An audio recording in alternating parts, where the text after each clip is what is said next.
In Transylvania, Fenton Hardy gets conked on the head, then disappears. The Hardy Boys head to Europe to find him, meet cute with Nancy Drew, hang out with Bernie Taupin, and then they all wind up in Transylvania, where they meet Paul Williams, Lorne Green, Frank and Nancy flirt, Joe sings, Joe and Nancy's friend do more than flirt, and they all maybe meet Dracula. Whew. Glenn Larson strikes again.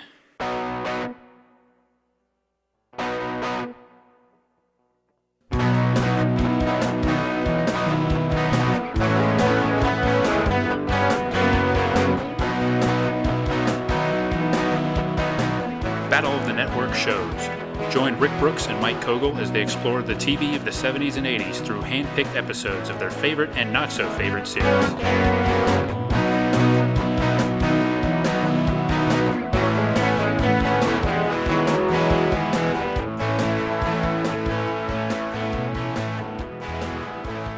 Welcome to Battle of the Network shows. I'm Mike, here with Rick as always. Hey, everybody.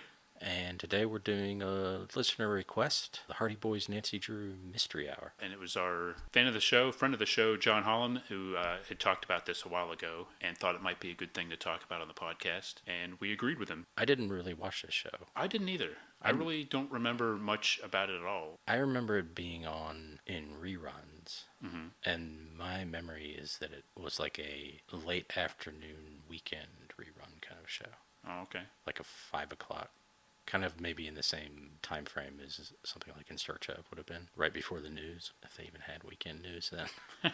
Nothing happened on the weekends back then.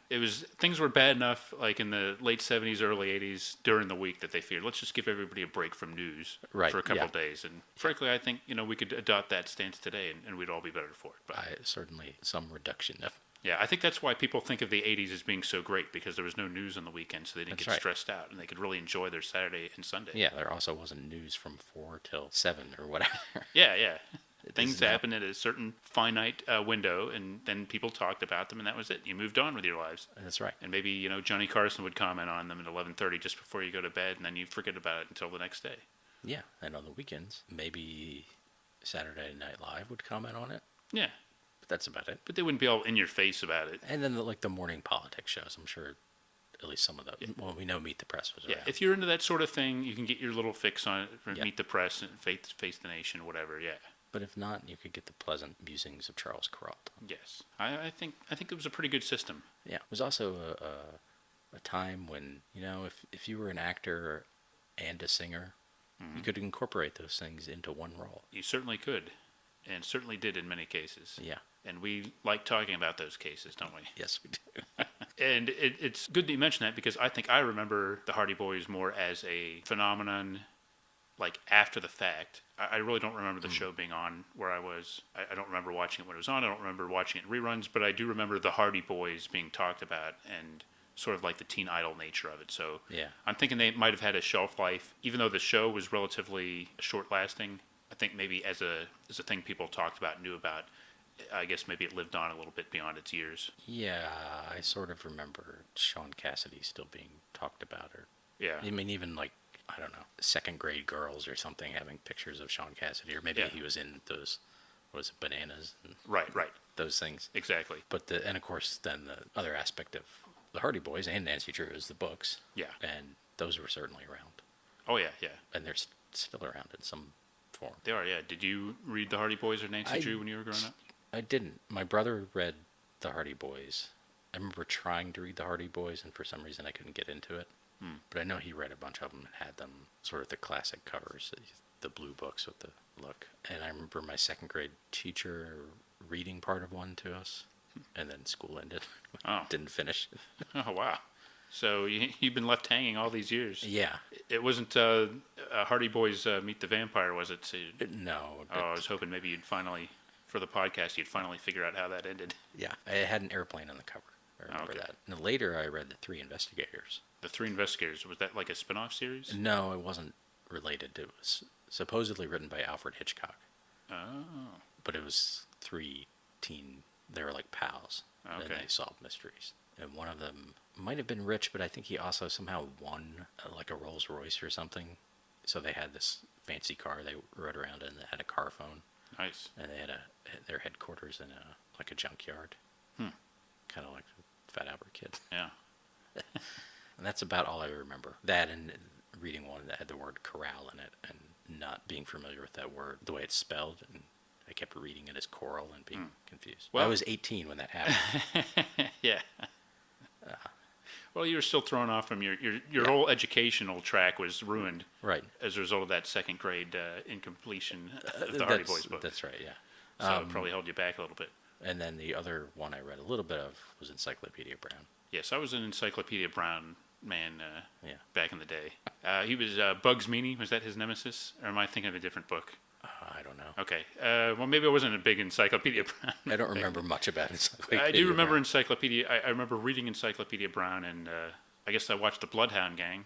Oh, sure. Yeah, but the Nancy Drew and Hardy Boys, I think my mom might have still had some books growing around because I think she read Nancy Drew and probably Hardy Boys too, when she was growing up. Yeah. So I remember books being around, but I don't think I ever took the plunge and went into them.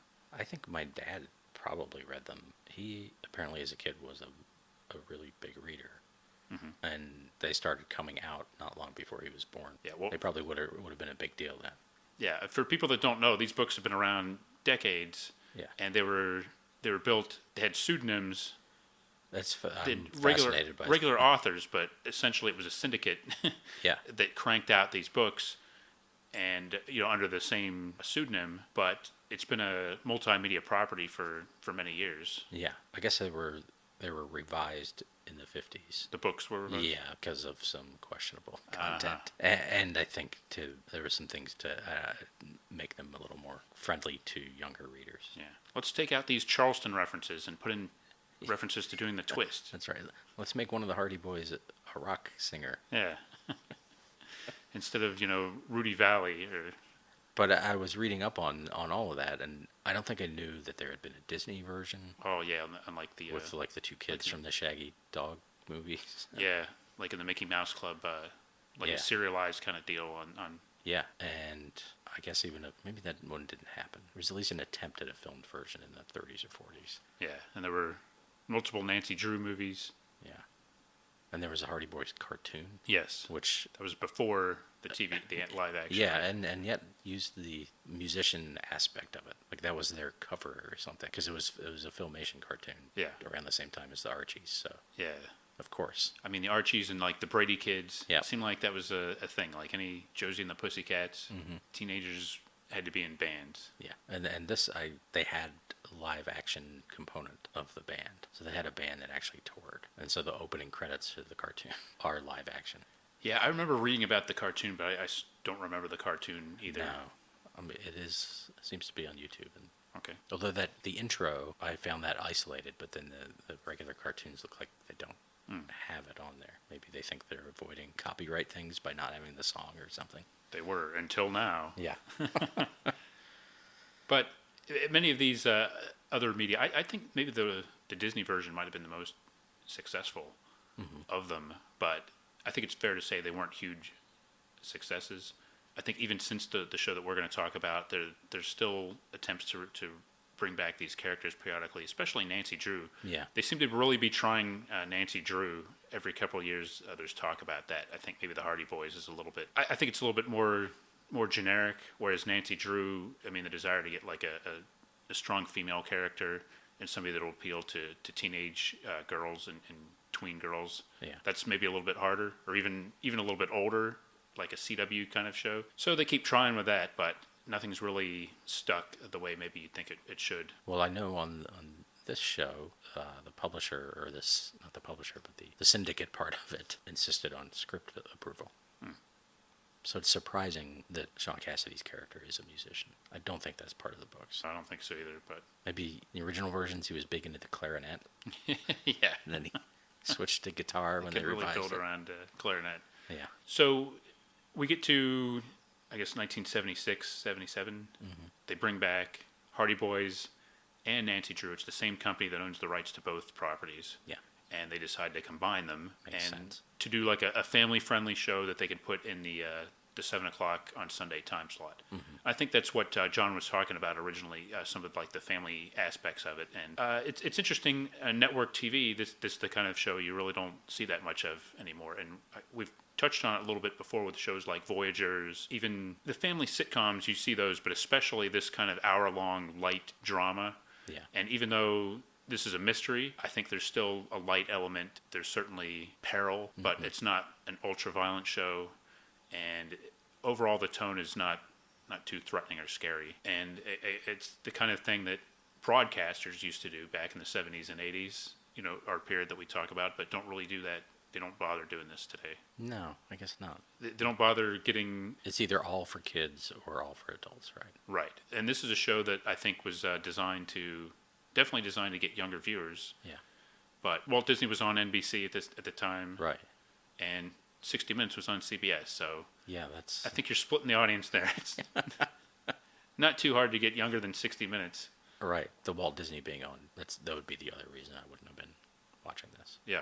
I can see that the thinking being, well, we'll kind of go right down the middle and get like a broad entertainment show, but also try to get, this is the time when demographics were starting to be more of a thing.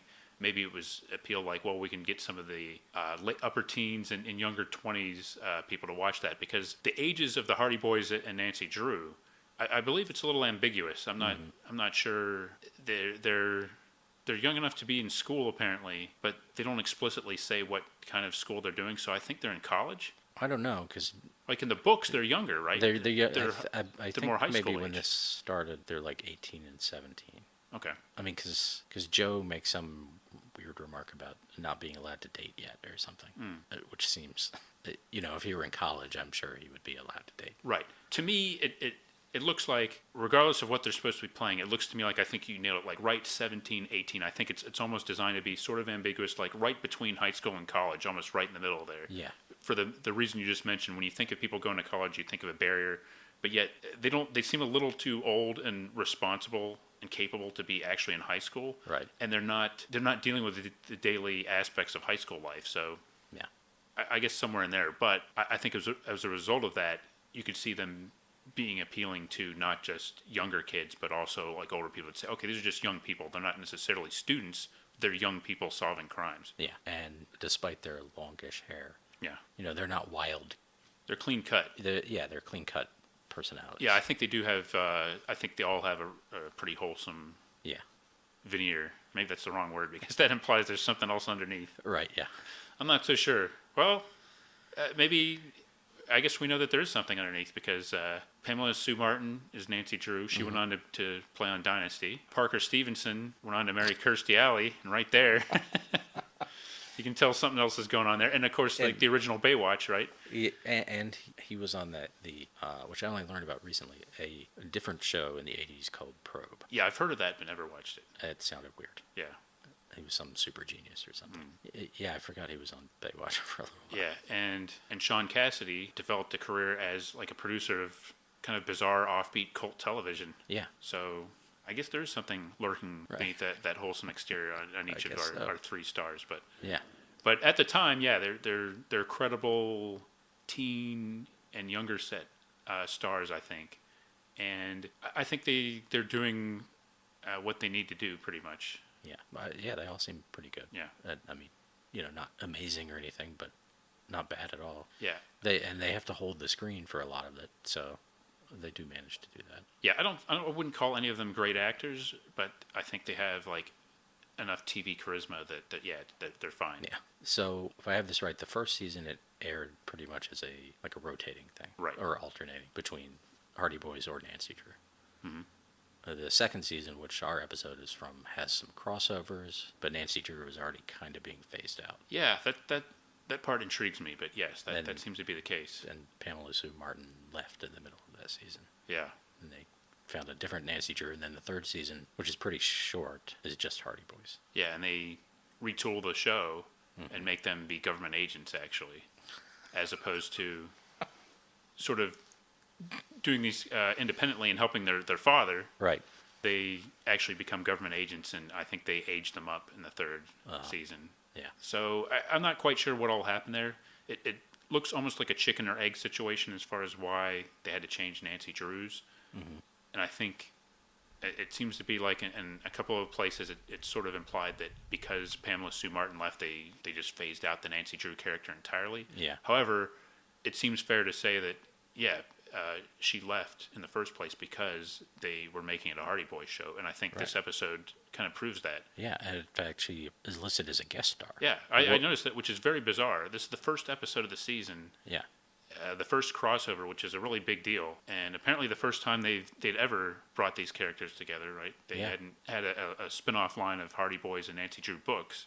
Right. And it seems kind of insulting to relegate her to a guest star status. Yeah, and in the first season, the credits would have all of the actors, no matter which one was starring that week. Sort of like Search had all the and then they'd have the guys. Like a announcer would tonight's episode, and say who's in it and what the name of the story is. Yeah, I don't know what the story was there. I'd love to know what the specific ratings information was. Mm-hmm. Like maybe the Hardy episodes drew better than the Nancy Drew episodes. It could be. I'm assuming that there must have been something going on there. But I think in this episode, now her billing did stand out to me. And I'm not her agent or anything, but I thought it was weird. But it does seem like the story is built primarily around the Hardy Boys. Mm-hmm. So I could totally see her point of view if she was thinking, well, I'm being slighted, or they're going in a different direction, and I'm not going to bother sticking around for this. Right. And I wonder, like in terms of ratings, and even if they didn't have ratings, I feel like the way Hollywood has tended to think about that is girls will watch boys, but boys won't watch girls. Right. And I think which might be true in the ratings. And a big part of this Hardy Boys phenomenon was the Hardy Boys, and specifically Sean Cassidy. Right. Was the breakout star here. I mean, he had a music career in real life and was selling records, and his poster was being sold. Whereas I don't think there was much going on with Pamela Sue Martin. So I think you're spot on with that. And the fact that Sean Cassidy broke out in particular, maybe that also led the show to think, well, we might as well just build around him. Yeah. I think Nancy Drew should have been a musician, and she would have gotten more screen time and maybe done a little bit better if she would have written herself some. They should have cast some chanteuse of the time. Yeah. I'm trying to think of like a teen. Well, did you see one of the notable actresses who tested or auditioned for the role of Nancy Drew but was rejected? Lost out. Not a chanteuse, not even a musician. Okay. But a notable person, and she later did guest star in one of the episodes, apparently. Oh, I did see that. Jamie Lee Curtis. Yeah. Which is interesting. So that would have been just before Halloween. Yeah. Well, and we should say produced by our old buddy Glenn Larson. Yeah, Glenn Larson. At it again. Yeah. This time, though, for ABC. Yeah. And, yeah, it seems like he was just, like, is your understanding that it seems like I don't think he had a burning desire to develop the property. It seemed like ABC, like the network, was the one that wanted a show about these characters, and then they brought him in as an experience. They brought him in to develop it. Yeah, there were two other people who wanted to do it. I think maybe both women, and I think they brought him in as the steady hand. Mm. So I don't know if it's ABC or Universal. Okay. Brought him in, and then of course I think he wrote the theme song. Yeah, he's got at least a co-writer credit on it. It's a pretty cool theme song. I do like it. I have to imagine the incorporating the music into it was at least partially his idea. Yeah. Or at least once they got Sean Cassidy. Right. Like, oh, we got to do this. Yeah, that definitely seems like a Glenn Larson move. Yeah, because really it doesn't have anything to do with. I guess it's what he's doing. Yeah. It's part of his high school life. Right. He's allowed to do things outside of solving crimes and mysteries. Okay. At the same time. You say so. He's got homework, a band. Yeah. He might even be an athlete. Maybe track. Track, yeah. He's got to hang out with Chet and Biff. Yeah. They're probably not on the show. When I was reading up and saw those names, like, oh yeah, I remember they had friends named Chet and Biff. That's part of their crew. Yeah. Okay. Seems about right. Some sort of girlfriends too. Apparently, not all aspects were updated from the original stories when they started revamping the characters and the premise. Yeah. Yeah. Unfortunately, we did not see Chet and Biff in this episode. No, because of course they're gallivanting across Europe. Yeah, which is nice work if you can get it. Young kids have the wherewithal to just head out and follow your old man. Sure. Sounds pretty good to me. And Nancy Drew her father is like as an attorney, I think. Uh-huh. and we don't see him in this episode either, which is kind of establishing the secondary status of her. Yeah. So she does work on his behalf, and she's got pretty good freedom and flexibility as well. Yeah. And she was, we'll learn, studying abroad when some Yes. stuff began to happen. Yes. But still, he was fine with her then, continuing on with that. Yeah. So, yeah, the show lasted 3 seasons, as you said, and we decided to look at the season premiere, which is a 2-parter. Yeah. Should we begin to get into this one? I think so.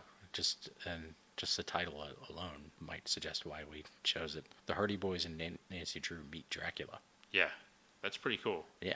And it's good that it's, I guess, a universal thing. It's not just Hardy Boys meet the vampire and Nancy Drew meet the vampire. They meet Dracula. Yeah. So they're explicit about that, which I like it. It gives a Right. little flavor to the episode. So you think if it had been a Warner Brothers thing, they couldn't have used Dracula? That's quite possible. Because I think whenever there were other things in other media, it seemed like they had to use, like, vampire go generic or something like that. It seems like that would have been. I think, like, the character maybe, like, the novel was in public domain, but they had rights to a trademark for the movie character of Dracula, and they enforced that, I think. Okay. I mean, even today, Yeah, that's Blackula the case. was fine, Yes. but Dracula. Yeah. Yeah. Drac Pack. You can get around it, I guess. Okay. It is, and also because they could use what I'm guessing might even be some of the same sets from the Universal backlot. Yeah, exactly. Those castle sets. I think that's another thing that Glenn Larson would like, and actually really any movie studio. If you can use stuff that you've got, might as well take advantage of it.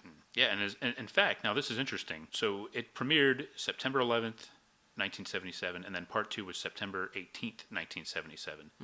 So as we mentioned, it was a 7 o'clock show. So when part 1 premiered, 60 Minutes was on against it, and on NBC, it was indeed The Wonderful World of Disney, and the movie they were showing was called The Mystery of Dracula's Castle, which which totally goes against what I was just saying, mind you. Yeah, it does. But I mean, I think there's a reason that I think Warner Brothers couldn't do like a Dracula movie and call it Dracula in the title.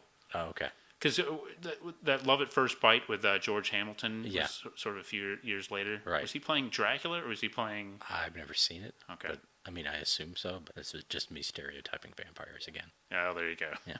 He could have been playing a Vorvon. Right. Well, we'll look into that. Yeah. But I did think it was interesting that Disney on NBC just happens to have a vampire movie up against this vampire-themed...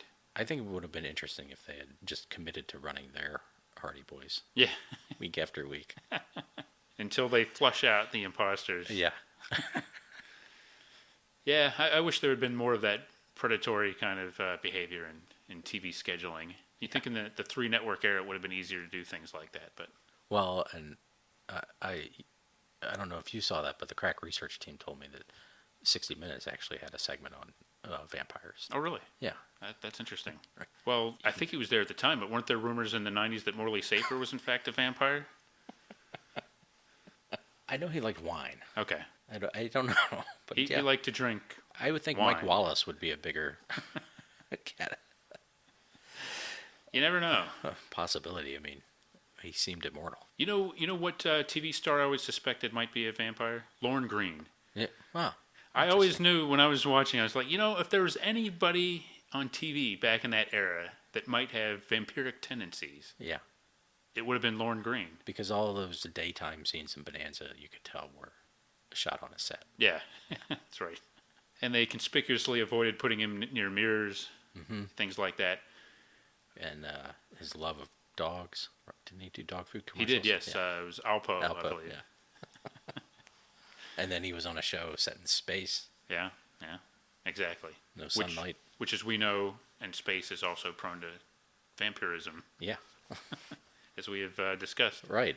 Although now I'm thinking, we didn't think about that at the time, but in space, I guess the whole sunlight thing, it has to do with distance. Because you think if you're in space, you're in a way surrounded by suns. True. They're very far away, but Yeah, maybe there's some kind of, there must be some kind of boundary yeah, where at some point you're safe. But Lorne Green happens to be a special guest star in the episode we he were does. talking about, Yeah. which neatly tied in with my long-held suspicions about Lorne Green. But he's He's a Romanian. It's Romania he's from, right? Yeah. Romanian. He's inspector Yeah. of a region, I think. It's a little confusing what his jurisdiction is. It's a little vague, yes. Yeah. He's got identification of some sort and Yes. with his name on it. And He's got ties to Interpol. yeah, which is cool. I mean, everything sounds pretty credible. But he's also very rooted in Transylvania. Yeah, yes, because it starts out with the Hardy's dad in this episode in Transylvania with a nervous, I guess, the caretaker of the of the property, the castle. Dracula's castle. Yes, Yeah. I can understand people being nervous about going to Dracula's castle. Yeah. Especially at night. Yeah, and you know, if it's raining or something like that, even scarier. Also, at least in the show, every time they showed the exterior, a wolf howled. Yeah, Every time. that's right. Yeah, I mean, all these are unsettling things. I mean, they don't seem to phase Fenton Hardy, Well, mind you. no. But I'm sure he's a man of science. well, still, it's a little spooky. Like I wouldn't be going into, hey, let's go to Jeffrey Dahmer's basement. You know, I'd have, you know, he's not there anymore. Well, still, Yeah. Stuff it's happens. just a little creepy. Yeah. He's there on his business. Fenton is always doing some kind of business. Yeah. So, yeah, he's investigating, and then we get a bunch of shots of feet, someone else's feet in the area, in the castle. Yes, this episode was directed by a young Quentin Tarantino. Yes. As it turns out. And there's a bat, and then Fenton gets knocked on the head, and we cut to a few days later. There are some issues with time here. They seem to be trying to be very specific with time, and yet they're very off with time. Yeah, there's graphics that give like sense Right. of time and place, but I think you're referring to like the way people get from place to place, and Not that so much, but I think the first graphic is June 4th, so that's when he disappears. Then the Hardy Boys, when we meet them, they're in Paris, and I'm pretty sure one of them said he's been missing for 2 weeks, but it's June 9th or 10th or something. yeah. Well, later on, don't Yeah. they make a reference to how long Fenton has been? Then they say it's like a week, Yeah, or since they heard from him. And then there's this whole thing where they find his journal and they find out he was supposed to meet someone on June 11th at this hotel. So as they're arriving at this hotel in Munich, the graphic says June 10th. All the dialogue says June 11th. I don't know. Is it something about Germany? yeah. Maybe Did they cross the international date line. Is in Germany? That's Glenn Larson's explanation. Right. Yeah. Showrunner Glenn Larson. Don't worry about it. International date line. Right. He didn't expect anybody to do as much sleuthing as you just did. That's worthy of the Hardys. No. Some of what you've Of come course, up with. he didn't expect people to be watching this many years later. True, Yeah. and probably a lot of the kids in the audience wouldn't be following that too closely. There would be like the one maybe every town had a Nancy Drew type. Wait, no. I'd like to think so. That said June 10th. And Yeah. Of course, most people didn't have your home video systems yet at that time, so they couldn't. There's no way to verify it. True. But she knew, or he. I do think it is fair to point out timeline issues. Yeah. I think that's, and I totally got. The other thing is I kept assuming that this music festival that we're moving towards, and this Dracula festival, is in the fall. Yeah. Because why would you have a Dracula festival in the middle of June? It's celebrating his birthday. Okay. Well, Everybody knows Dracula's birthday is June yes, that is true. 11th to 14th. Yeah. Vampires have very long, painful, drawn-out birthing processes. Right. You want to see a horror story? Yeah. Do a story about Dracula's mother. That's a story that nobody's told. No. Somebody's writing that down. Right? Yeah. For that universal horror thing that Yeah. didn't come. The expanded universe. Shared universe, yeah. Yeah. That's what they need to do. They need to start going into the side characters. Right. We've already seen Dracula, but what about Mrs. Dracula? Yes. Dracula's mom. Dracula's mom. A Dracula story. Yeah. Yeah, right. So the Hardy Boys go to Paris looking for the dad. They can't find him. They first meet Lorne Green there, right? Yes. In his hotel room. Yeah. Well, yeah. In their dad's hotel room. Yes. Yeah, because he's also doing investigating. Yes. Because And they kind of stumble upon each other while trying to find the whereabouts of Fenton Hardy. I just like saying Fenton Hardy. By the way. Yeah. Can't help myself. And it turns out he was Fenton Hardy was on the trail of an art thief, and so was Lorne Green's character, whose name I didn't bother writing down. Yes, I don't remember it either. Vlad. Yeah. He wishes. Yeah. And then after he leaves, they find this notebook. They know, Dad always tapes a notebook to the bottom of the second drawer on the dresser. Yeah. So they find out he was going to, under an alias, was going to meet somebody at this hotel in Munich. Now, earlier they had seen some little band, not quite buskers, but a band performing in the street that, of course, intrigued Joe. Yeah. This made no sense at all. Yeah. They're like, we need a cover. Yeah. In order to investigate without being suspicious. Right. They don't even know that Transylvania or any of this stuff is part of the thing yet, or they're a little aware, but they don't know this band is going to Transylvania. Correct. They're just like, that's how we'll go. We'll hitch a ride with this band. That's a perfect cover. Yeah, like a traveling band of some. Yeah. I guess they assume that they're a traveling band. I mean, what if they just happen to have a gig like a residency? Yeah. At some bar in the corner for 3 weeks. Yeah. What if they're just going to? Yeah. Exactly. They're staying in Paris. Yeah. Then they would have been stuck. Going to Brussels. Yeah. Going to the Cavern Club. Yeah. Probably they're Beatles fans. Play a couple weeks there. Yeah. They work this out after a little bargaining. They're going to pay their way, and Joe offers to sing. Apparently, none of them can sing. Seems like a bit of issue. Yeah. And some of them, they speak different languages, and there's some problems there. Their leader is Bernie Taupin. Yeah, that was interesting. Yeah, known for his writing lyrics skills. I didn't know he had any musical skills. Not for his stage presence, nor his frontman abilities, or his acting. Or his acting, no. And then, and he's sort of bemused by what the Hardys come to him with, their proposition. Yeah, he doesn't believe Joe can sing, and Joe honestly gives a feeble audition. Yeah. We all know he can sing. He's Sean Cassidy. Right. But he didn't do his best. But Frank drives a hard bargain. And they go, and then they drive from Paris to Munich. I don't know the distance or anything on that, but, it's probably a fair distance. Apparently singing Obla-Di, Obla-Da the entire time. Yeah.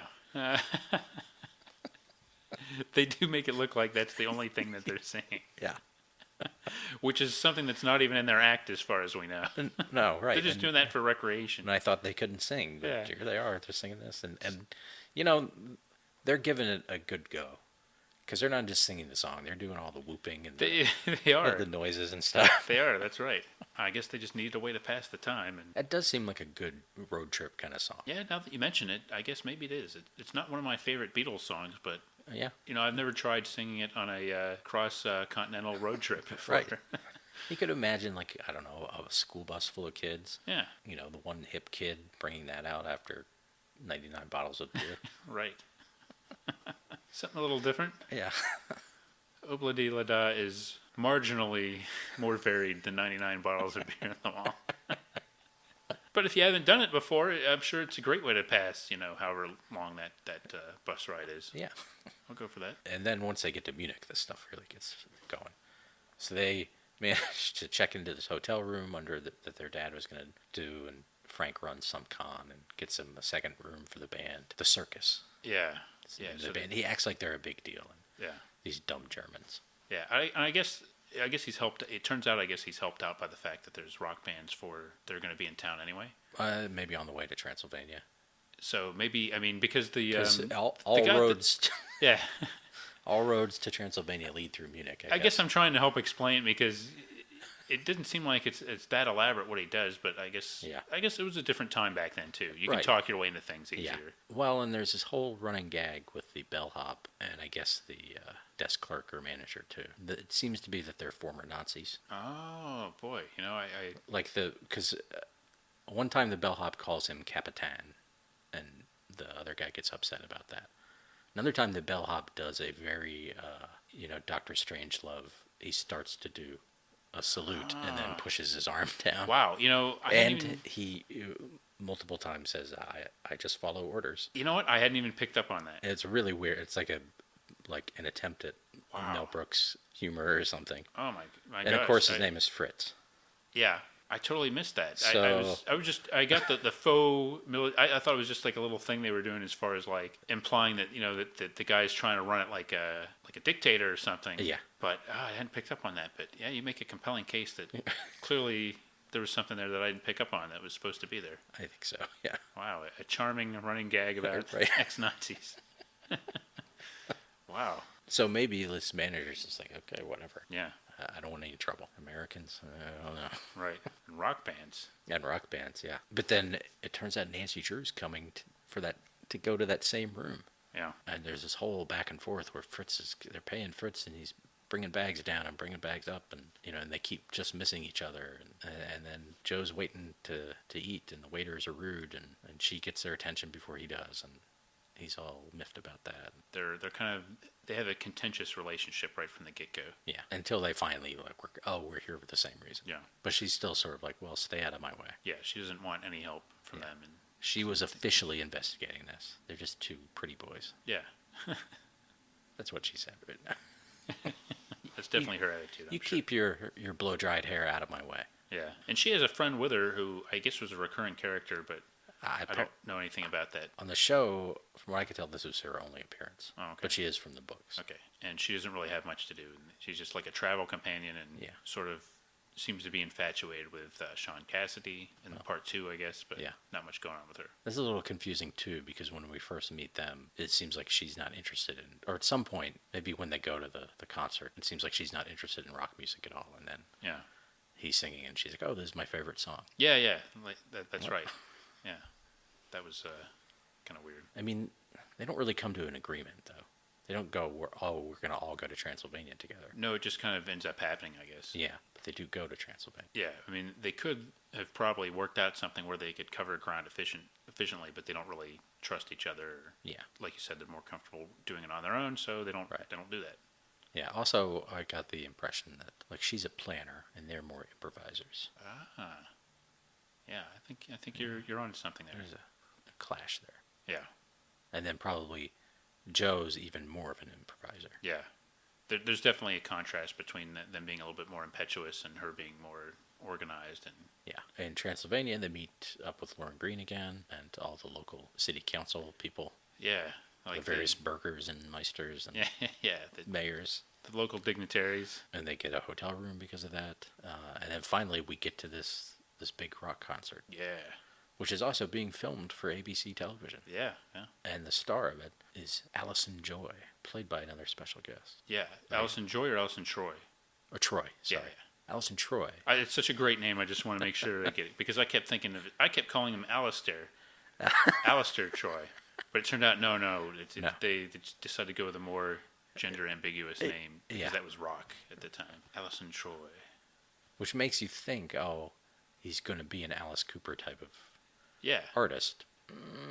Not so much. No, he did put on some false teeth. Yeah. but I'll let you tell people who. The great Paul Williams. Yeah. Yes. One of our finest songwriters. Uh-huh. And as we know from The Odd Couple, he was one of the biggest teen idols as well of the 1970s. Because Felix's daughter was obsessed with him and actually wanted to drop everything to go on the road with him. And that classic episode. Uh-huh. So that was years earlier, and Paul Williams a couple of years earlier had been in the Phantom of the Paradise. Right. And I guess one of those songs is from that. Yeah. And so, he was a big deal. He's one of those things that, like, if you see him now, and I imagine, like, young people today that would not quite get his appeal, but in the 70s, he really was a big star, and he was everywhere. But I don't think I quite got his appeal. He was just one of those people who showed up on everything. Yeah. It was it's that short guy. He wrote, The Rainbow Connection. Yeah. He wrote many songs like that were hits by himself and the Carpenters. Mm-hmm. I guess he wrote We've Only Just Begun, I think. I think so, yeah. And lots of hits. Yeah. And classic songs. But his peak as a performer was certainly in the 1970s. He was an actor. He was in like a Planet of the Apes thing. Oh, yeah. And he would also make the circuit, doing talk shows, all kinds of things. And in this, he's sort of playing like a, how would you describe it? Sort of like an amped up version of himself. Yeah. Like a rock star, but he's kind of playing it with a wink, and he's kind of a little bit of full of himself, Yes. and off camera, but on camera, like charming, but in like a show busy stage pattery kind of way. Right. Yeah. I think that's all accurate. Yeah. For some reason, he's doing this thing, this show at Dracula's Castle. Yeah. And really, it's not a big crowd. And it's like a festival, like doesn't. it's like supposedly the idea is that it's going to be like an endless concert, apparently. Yeah. Like for what, 48 hours or something, Something like that. Yeah. with bands rotating in and out of these slots. Constantly. Yeah. Like he said, we never want the music to stop. Yeah. So is like a house band, and then although the only other band we see is the circus. Yeah. But yeah, and then there are people in costumes dancing. Yeah, stuff. like it's like a masquerade concert. And One you of do those- get a lot of funny shots of like Frankenstein slow dancing with Yeah. someone or Right. whatever. Which apparently Frankenstein was not Ted Cassidy, or not Ted Cassidy. Yeah, Ted Cassidy. Lurch. Yeah. Yeah. We kept expecting it to be Ted Cassidy just Uh-huh. from like seeing all as much TV and Yeah. thinking either him or Richard Keel. Thinking Right. okay, one of these has got to be, but no, it was just guy in a some guy, mask. some tall guy Yeah. dancing around dressed up as Frankenstein. Ted Cassidy, of course, no relation to Sean Cassidy. Right? No, They are related? no, they're not. No. Sean Cassidy is related to Jack Cassidy, I guess. Yeah, and David. But yeah, but not Ted Cassidy. Yeah. Yes, glad you pointed that out. Okay. So yeah, we get Paul Williams singing. Yeah, Or- and that's the hell of it. Yeah. Which was, as you mentioned, that was a song that was in the Phantom of the Paradise, and it's kind of like, to me, that's really a classic Paul Williams song. Like the lyrics are sort of like not really cynical, but it's sort of about just like this is the way things are, and I'm not articulating it well, Yeah. but it's really a classic Paul Williams Okay. song, I think, and his delivery of the song is classically Paul Williams too. And it's not super rocking. No, It's not a ballad, but it's not. It's just it's 70s pop, I guess. yeah, And it does. I felt like this was the Paul Williams part is like there's like an instrumental break that sounds almost kind of like ragtimey or something. yes, yeah, oh, exactly, yeah, yeah. It definitely reminded me kind of like it's sort of like rocking in the way that like some of like songs like Three Dog Night or some of the songs that he probably wrote. Those kind of like 70s-ish sort of like, well, yeah, it's kind of rockish, but it's really designed more like written more of like a keyboard lead or something like that. And yeah, the little ragtime element definitely reminded me of other similar songs of that era. Right.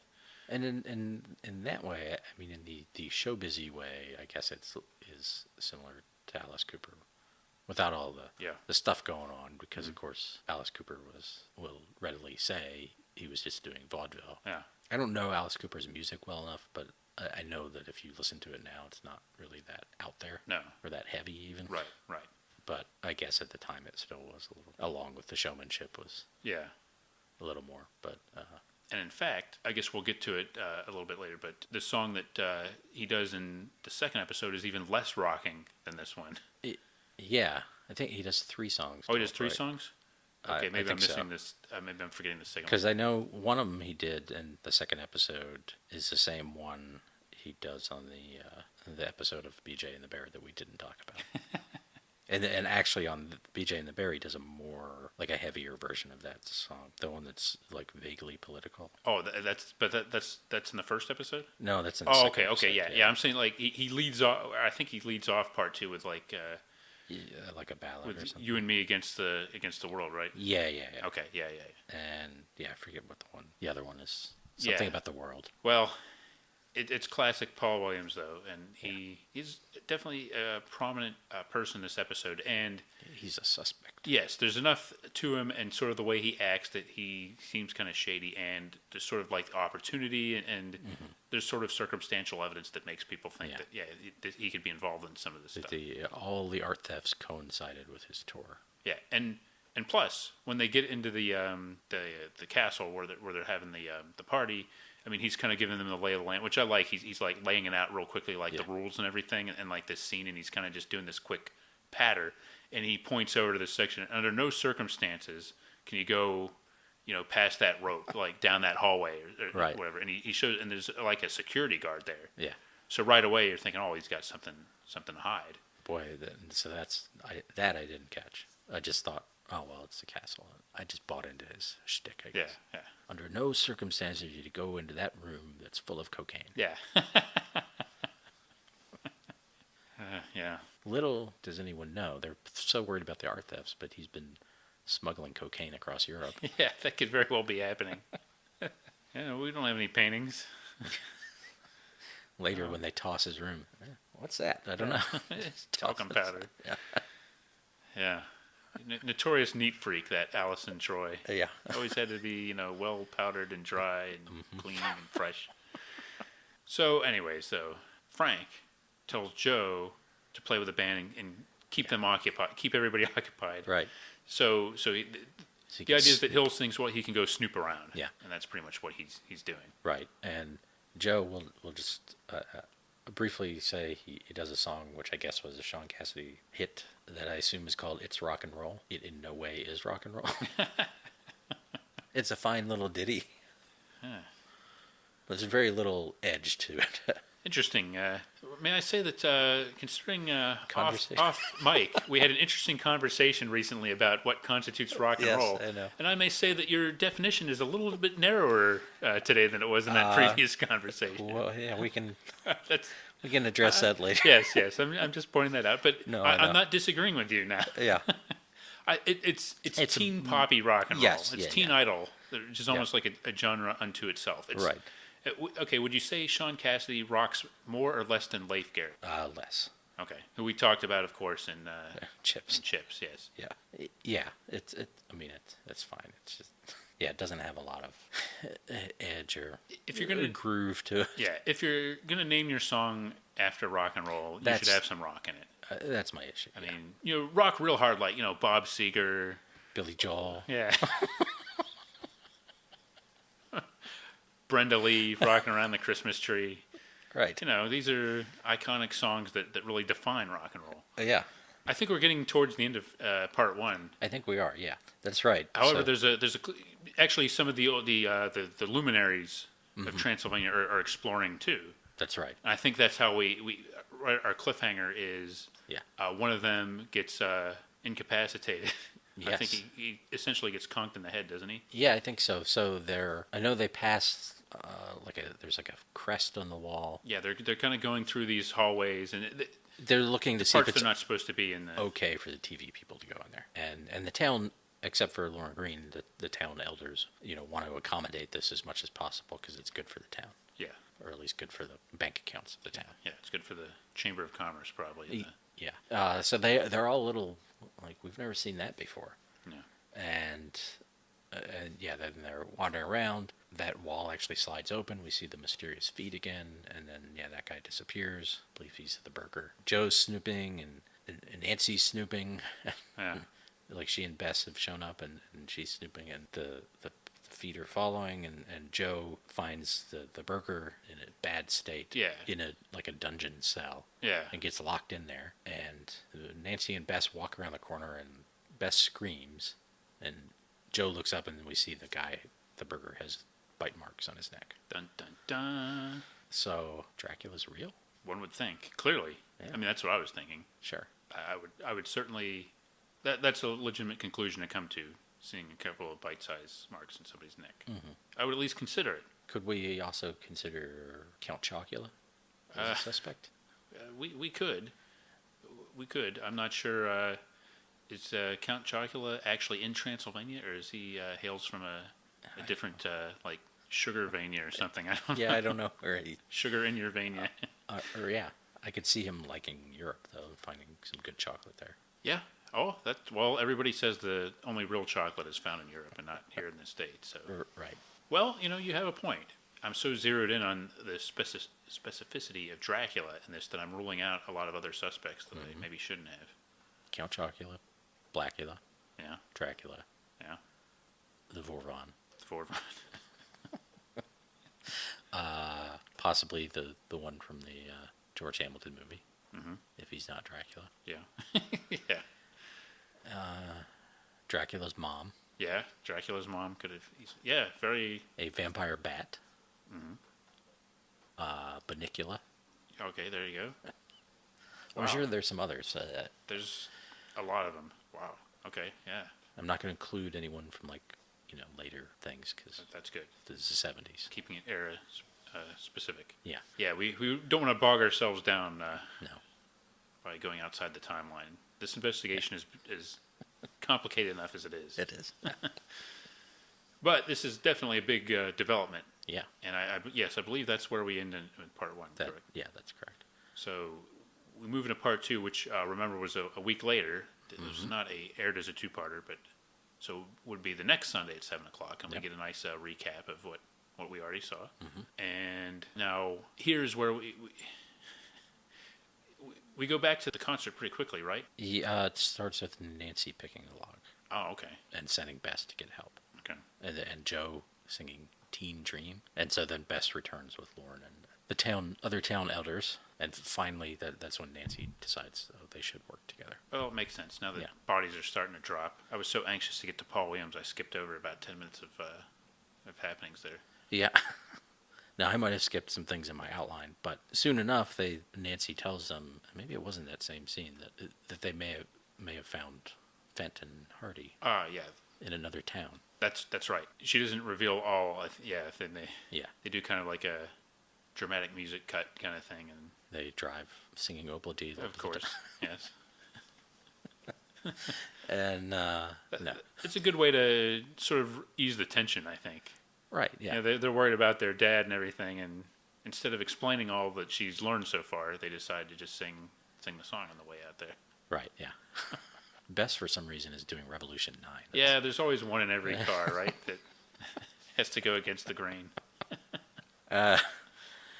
But so Fenton was discovered by some monks, and they're taking care of him. They thought it best not to move him. Yeah, he did have a head injury. Yeah, and he seems in bad shape when we see him. Yes, He's laid up. he hasn't gotten worse. No. And Joe has a little bedside moment with him. Gets a little teary. And while Frank and Nancy work out a plan, which seems to be breaking and entering, I think is the plan, right? Yeah, it totally is. Although Joe and Frank also do go back to the castle. Maybe that was part of the plan too. Yeah. But they get freaked out. Well, yeah. I mean, Joe's got to keep making appearances with the circus. This is true. So Yeah. he's got to. He can't stay away too long. No, you think all that foggy air might be hard on singers' voices. Yeah, that's a good point. I hope that Alistair provided some other substances that might help alleviate those conditions, or at least distract one from such conditions. Benadryl, Yeah, something like that would probably alleviate some of that a bit. some Anison. Of course, it does seem like suboptimal singing conditions. Yeah, and frankly, I think. Well, I mean, there's a lot of fog, so it does seem to be some humidity. They could affect the instruments. Yeah, I was gonna say, like, you're in an old damp setting. Probably not good for anything, really. The instruments, the equipment. Like acoustic guitars need some humidity, at least good ones. Yeah. Like the electronic equipment, probably not. Yeah. I don't even know how they're powering all this. And the circus, I believe, was I think they gained members somehow. Well, they were like, wasn't originally it was supposed to be like they made a point of them being a 3-piece band. Yeah, I think some of those are part of. Okay, like the Alison house band Troy's is sitting band. in with them. Okay, Yeah. that makes sense. The one I noticed most was there's a bass player who looks sort of just like a bigger version of Paul Williams. Like a normal sized Paul Williams. A very similar face. Okay. Yeah. And somewhere Paul Williams sings again, and A tough gig for those guys. They got to be there 48 hours on stage for everybody. yeah. They don't get a break for anything. No. And meanwhile, the people in town are starting to get worried. They're hanging up garlic. Right. Yeah, the rumors are spreading that Yeah, that Dracula's back. Dracula's back. Yeah. Yeah. This is really the second. I don't know how they know about Fenton Hardy, but it is the second man of means. I guess maybe the caretaker spread the word, but he didn't seem like a particularly. He's a nervous type. He didn't seem like the kind of guy that would go back in it. Well, maybe he's the kind of guy that would go back in town and yell about Fenton being. He seems a little bit like He looks like the sort of prospector character from a western. Yeah, that's very good. Yeah. Like he would come in and town. Hey, everybody! Yeah. The mine collapsed. Yeah. I kept expecting him to like tear off a mask and reveal somebody like 20 years younger though. It was almost like too much of that life. But you're totally right. So Joe he breaks into to Alice and Troy's car, Yeah. which seems pretty easy to do. He just pushes the button on the trunk and it opens. But he goes through it and he didn't seem to find anything, which made that scene at first seem weird. Yeah. Later it becomes something important, but it's just like cassettes and Yeah, why would you show this? yeah. Yeah, when he could just say, yeah. But you get to see like his keen investigative skills by him getting access to the car and Yeah. to the vehicle and looking around. Meanwhile, Nancy and Frank pretend that Alice and Troy's room is theirs, and again, I guess just European hotel people aren't very suspicious. Yeah. They're just like, okay, fine. Yeah. Why not? They didn't even have to tip this person. Yeah. Who would be nuts enough to go around, under false pretenses? Or wanting to get into the hotel room of a major rock star. Yeah. Yeah, exactly. Totally on the up and up. Obviously, they're associated with him. Yeah. But they do find a rather convenient set of burglary tools in a briefcase. Yeah, that raises some suspicions, does it not? Yeah. Now, for Nancy, it raises different suspicions. She thinks it might be a little too convenient. Right. Almost like they were meant to find them. Yes.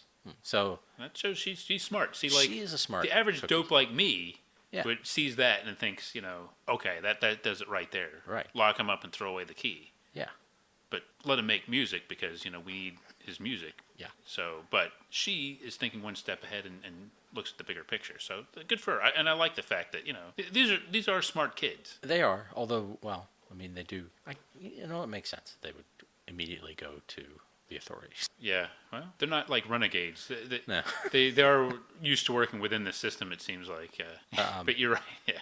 There was also a bit of some flirtiness, I guess. Yeah, between Frank and Nancy. Yeah, Frank says, "Do you always look like this when you get excited?" And she says, "You'll know when I get excited." Yeah. And he says, "I look forward to it." Yeah. Wow. There's little elements of PG, Yeah. kind of teen romance here, and then a little bit later with references to Joe. Yeah. But yeah, it seems like it did seem like they were kind of building that thing for them, and I guess she wasn't around long enough for them to do that. But I imagine if the show had continued, they would have developed that a little bit more, right? It certainly seems like right from the beginning, the romantic comedy kind of stuff that they were doing earlier, the bickering, it seemed like they're meant to, they complement each other. Well, someone a fan of the Hardy Boys and Nancy Drew show told me that Nancy did kind of have a thing for Frank on the show. Oh, really? And I did read that they do kiss at some point on another crossover. Now, is it something like she kind of wants to deny it, she doesn't really want to, but she sort of acknowledges it, or is it? I don't know about that. Okay. I could see that though. Yeah. She seems very, rational. Right. He's not even a real investigator. Right. You'd be a little frustrated with him, Yeah. but can't help being attracted to him. So anyway, they leave the burglary tools there. They want to tip off Alice and Troy. No. They know what's going on. And they know he's going to be busy for the next, however many hours. Yeah, and then he's doing whatever that song that he did on BJ and the Bear was about the world. It's just me and my chimp, and we got our problems. We've only just begun. Right. I don't know. I don't remember the song. But we also I wrote torches and pitchforks. There were no pitchforks. They came pretty close. Yes, but there were torches. It was an aggrieved set of villagers. Yes. If not an angry mob. Right. The next best thing. And they were ready to go burn down the castle. Yes, they were. That was a pretty big leap. Yeah. But hey. Oh, we don't know what it's like living in that town. Yeah. If you get 2 people injured and one set of what could be fang marks and 500 years of rumors. Yeah. You're right. There's some pent up frustration, I think, about Dracula. Yeah. I'm impressed they have torches. Yeah. Yeah. They weren't tiki torches. After 500 years, I guess they figured it's finally time. The family torch. Yeah. They literally pass the torch down through that.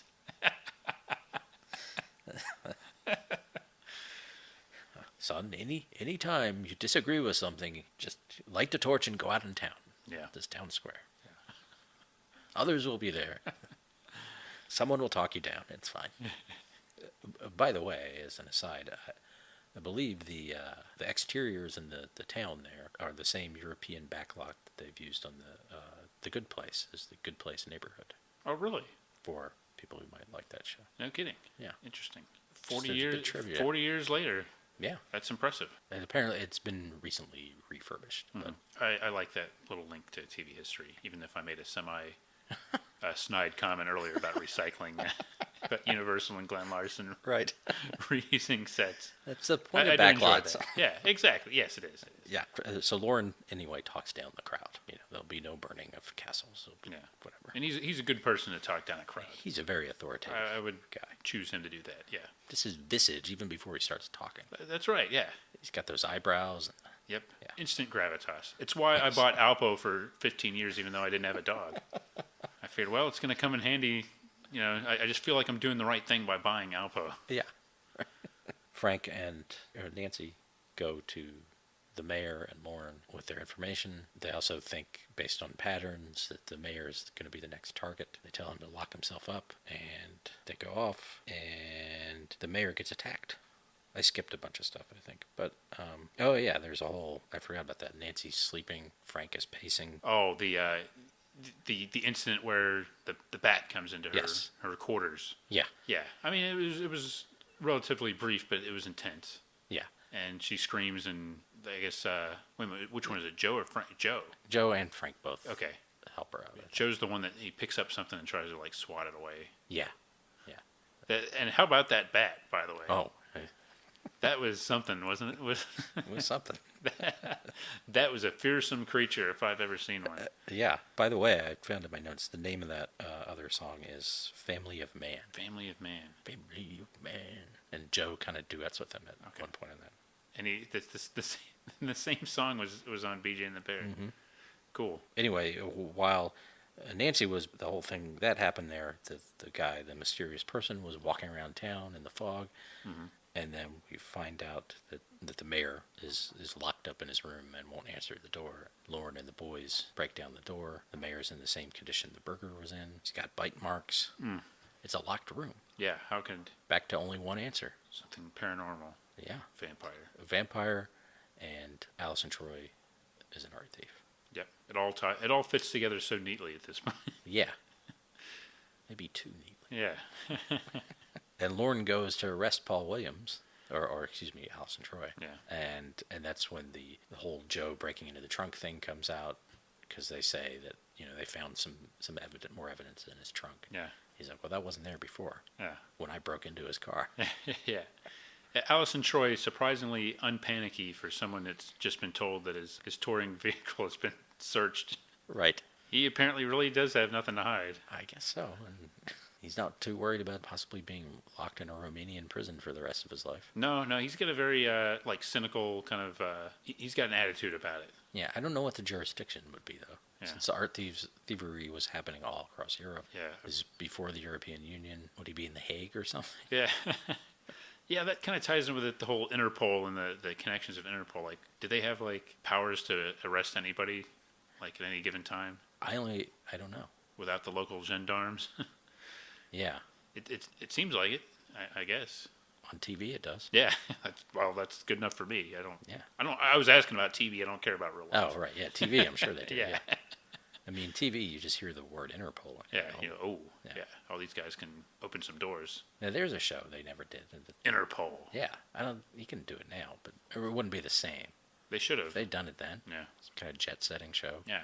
And you get a multinational cast. Mm-hmm. And work out some weird deal so it's cheap to film. Right. We could do it on location like I Spy. You just go around the world and shoot a batch of episodes in a different place and move on, do another one. And yeah. Boy, that would have been a good one. Quinn Martin's Interpol. Yeah. I think I'd like Quinn Martin's Interpol better than Glenn Larson's Interpol. But. Yeah. Right, or Jack Webb's Interpol. Jack Webb's Interpol, yeah. He probably didn't put up with international police. No, I don't think so. He respected them for being police, but they're not Americans. What about Aaron Spelling's Interpol, where you could have all sorts of glamorous guest stars each week? That would work, too. Yeah. It might not have all the adventure you want, but it would have, You'd be entertained. The guest stars, and you would get them all because, you get to go to Europe for a week. Right, yeah. Okay. Be a good gig. Yeah, they could cross over with the Love Boat. Yeah. Yeah, that's right. Sort of investigation on the Love Boat. Yeah, the phrase international waters wasn't used enough on Love Boat. Yeah. And I think this would be an opportunity to incorporate that. Right. Back at the Hardy Boys, Nancy Drew, Lorne thinks the mayor was behind it all. That he faked the attack on himself. Mm-hmm. He put the bite marks on himself. After all, he was in a locked room. It wasn't a locked room. I mean, like, I thought there was going to be a secret passage from the castle or something. Yeah, that would have. But there wasn't. Sense. Yeah. And so then the other city council members want Lorne to become mayor. So part of his deal, we haven't said this, he's just inspector, but he's being put out to pasture. Yeah. And of course, he's very, very humble. And like, well, I mean, if you want me to, I guess I will. He's not campaigning for it, but if that's what's needed, he would step in. And we see Frank and Nancy in the front seat of the circus's Volkswagen van, Joe and Bess in the back seat. Frank and Nancy kind of flirt, but it doesn't impress Joe and Bess. Yeah. Joe and Bess make fun of them. They kind of mock them, yeah. Joe acts like he's not a ladies' man. The Bess has heard stories. I don't know where she's heard stories. Yeah. And then they kiss, and Frank and Nancy don't. Joe's just showing them up. Yeah. Yeah, they're not quite ready yet to admit their attraction for each other. Yeah. I gotta think it through. I got another crossover. Yeah. To worry about. Plus, they gotta wrap up this mystery. Yeah. They're focused on the mystery. Yeah. And I don't blame them for that. Right. I admire that. Although we don't see Nancy focusing on it anymore. No, that's kind of. She comes back right at the end, but yeah. But then Joe and Frank go into the castle, and Joe is notably uncomfortable there. Like, he's kind of scared. Yeah. That is creepy. But he seems like throughout he's been more willing to explore the idea that there's actually Dracula or some kind of vampire. He's sort of the one that's been bringing it up earlier. So they did establish that that he would be a little bit more nervous about that than Frank would. But they're snooping around, and they find the door with the seal, and they open that door, and there's like a whole like decked out bedroom in there, and it's full of all the stolen art. And there's also a sarcophagus because it's supposedly Dracula's tomb. Yeah. Or excuse me, Vlad the Impaler's tomb. And there are bones in that sarcophagus. As Frank opens it, I expected the suspect to be in it. Yeah. Yeah, that would have been great. It would have been. But he walks in the back door, or the door, and if you haven't figured it out by all the clues we've laid very meticulously throughout this discussion, it's Lorne Green. Yeah. He's the art thief, and he was causing all this Dracula mayhem. Yeah, I was really let down by that. And he had a complex set of motivations. Yeah. One was he was resenting being forced to retire. Okay, that I can understand. So he used his expertise to steal all this art. Yeah, that makes sense. 2, he didn't like this rock thing being there. Now, that was getting a little sketchier, but... And in general, he didn't seem like it was bad for the town, and it was somehow... this is where it gets weirder, like desecrating the honor of Vlad the Impaler. Yeah, right. The good name of Vlad. And then, apparently, he just liked pretending to be Dracula. And had this little place, and the rock thing being at the castle endangered that. Pretty much. And he's dressed up as Dracula when this happens. Yeah. Frank explains it all, that like he had drugged the mayor's drink earlier, and then when they went in, he set up the whole situation where they'd go find him, and he, inspected him and used something to put the bite marks on him to make it look that. Yep, it was all a ruse. Yes. And Lorne naturally admits to it, and then opens a trap door in the floor, and then he does fall in the trap door, almost to his doom. Yeah, that was kind of a cool scene, actually. Yeah. That happened pretty suddenly. Yeah. I don't remember. I don't think he tripped over his cape, but I wish he had. It was weird. Yeah, it was weird because, as I recall, it was shot from behind. Yeah. Clearly, probably somebody else, a different actor, and right. It was really kind of weird, hard to see what exactly happened to him. But I think this has happened before, where we've talked about like ignominious defeats for these villains on these shows, and this has got to go up there with one of the worst. Yeah, but Joe and Frank save him. Nancy and the boys I think actually Nancy and some other people had burst in. I believe that's what happened. Right, it startled him a little bit. Yeah. He turned around and kind of shifted his attention to them, and that made him lose his balance or something like that. Yeah. So it's Nancy and and Fenton Hardy and the police. And they arrest him, and Lorne asks if he wants to get his hat, I guess. So he opens his wardrobe. It has mirrors on the doors. Okay. And he's already handcuffed. And they keep showing this shot of the police officer's arm with a handcuff extending from it and no arm for Lorne's character. And Joe's the only one who sees this. Yeah. And he keeps, he's making... he's Sean Cassidy, so he's always making wide-eye looks, but right. even more so. Yeah, he's stammering a little bit. And, and trying to get Frank's attention. And no good. Then we don't get any explanation. No. It's just a final trick. Yeah. I don't know how you would pull off that trick. No, but if anyone could, this inspector could. Yes, it's one of those great era TV of the era endings. A little bit of a wink. Yes. Just enough doubt. Maybe it really was a vampire. I would have liked to see a follow-up, though, where that's the mystery they're trying to solve, and they find out that he spent decades trying to get someone to make a mirror that would never reflect only his reflection. Right. Just to fulfill his fantasies even more. I want to be able to look in the mirror and not see myself. Yeah. I want both things. I want to see a backwards world, but... That's the genius of his setup. It was great. All right.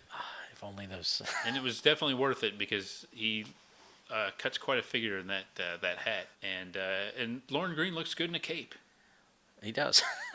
Can I just say that, too? So yeah. And he would have made a good Dracula.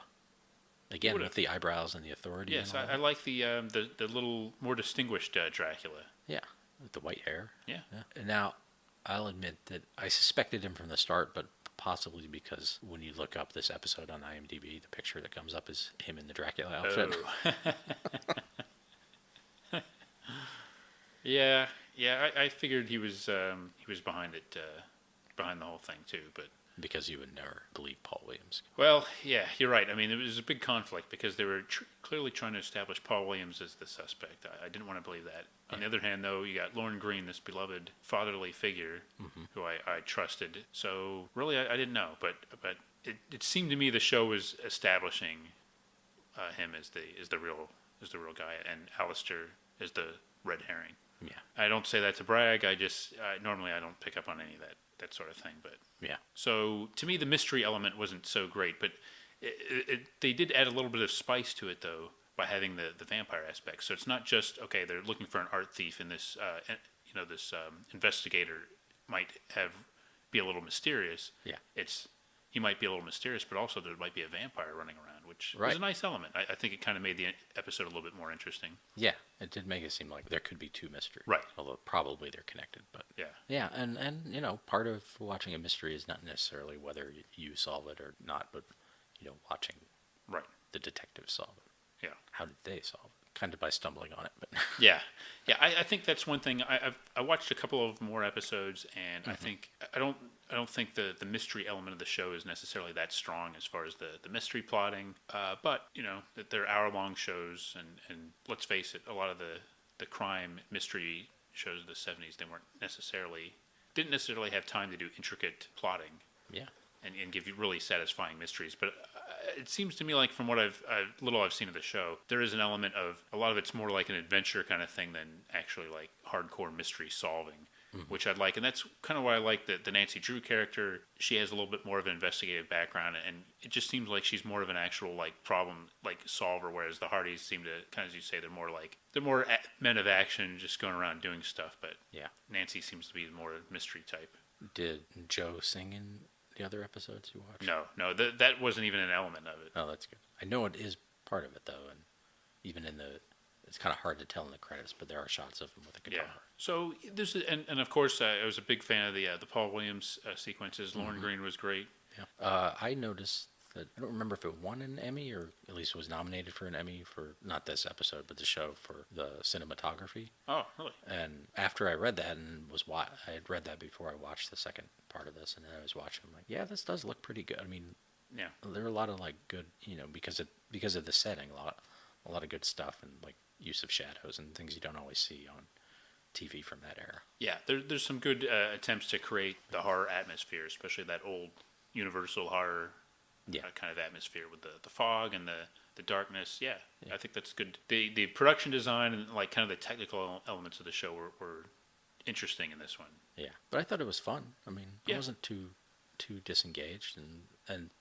again, kind of the dual mystery and cool guest stars helped, and just the first meeting of these characters is an interesting thing. I'd be curious to watch, a Nancy Drew solo one and see more of that. If, like you're saying, she's more investigating.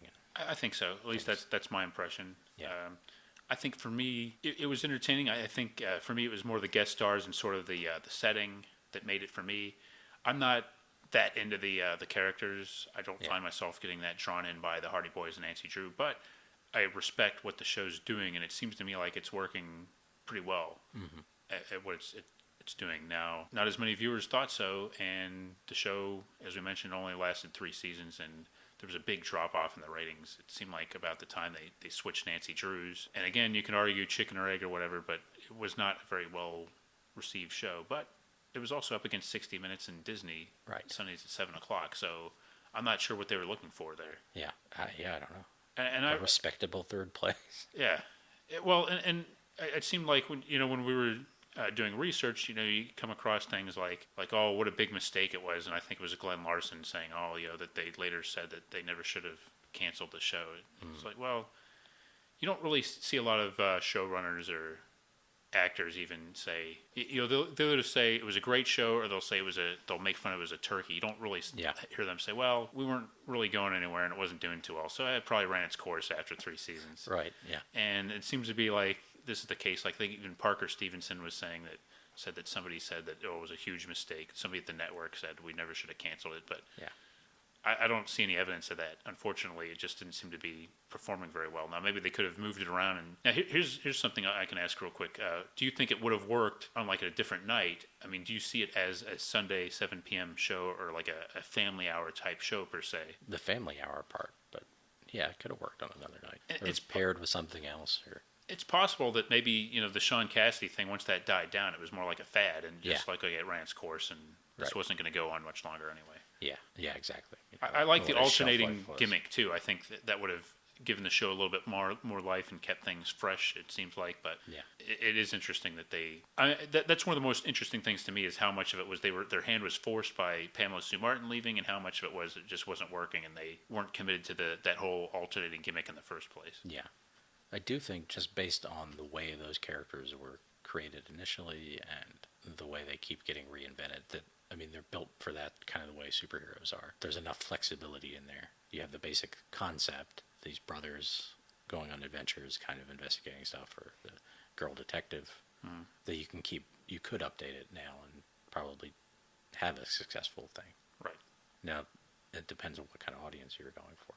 Like, would it be a CW thing that was a little, like Riverdale or something edged up, or would you actually target the audience that reads the books? Like, this seems to be, it was targeting an audience older than the reading audience, or broader, like you were saying. Yeah. That could include the reading audience. But I mean, kids are like, I don't know, 8 or 9 when they're reading that, maybe younger. Really? Well, I don't know. I mean, like I said, my teacher was reading us one in 2nd grade, so. All right. Okay. And my brother was reading them around that time. All right. He's a couple years older, but yeah, I don't know what the exact. They're not young adult books. That's a younger. They're middle reader or something. Juvenile fiction. Yeah, but I could see there being potential. And I guess Nancy Drew might actually be more popular. I mean, yeah, I think that name seems to have endured a little bit more for whatever reason. Yeah, you could do something with that. Yeah, we couldn't, but no, someone could. We're not gonna. No way. No. So overall, you enjoyed your journey into the Hardy Nancy Drew world? It was entertaining. Yeah, it was good, and I'm kind of most intrigued by like sort of the behind the scenes things, as I mentioned, and just this concept of, again, like I really like it on our podcast here when we talk about things that we don't get anymore, and I really see this as on many levels the kind of show that they don't make these days. Yeah, and it is on DVD. Yes, and occasionally has shown up on streaming things before, right? I think it was on one of the biggest ones for a while until many of the Universal shows left. I think it was on there for a while. Yeah, but probably it's available for digital purchase it. Yeah, I would think so. I'm not sure about that. It's also been on some of the DigiNets and through the years recently, like in syndication that way. Yeah. It wouldn't be unreasonable to expect it to turn up again on MeTV or somewhere like that, I would think. So thanks, John, again, for talking about the show and inspiring us to do this episode. Definitely.